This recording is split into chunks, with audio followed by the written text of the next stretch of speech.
Amin, mudah-mudahan rezekinya banyak ya. Amin. Dan sukses Perindo ya. Amin. Amin.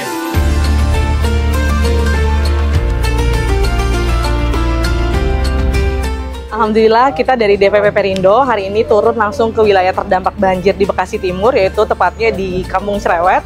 Jadi bantuan yang kita berikan adalah air bersih, lalu juga alat cairan pembersih dan alat-alat pembersih. Harapannya ini bisa mendukung untuk pasca banjir agar masyarakat bisa tetap sehat dan terhindar dari berbagai penyakit pasca bencana.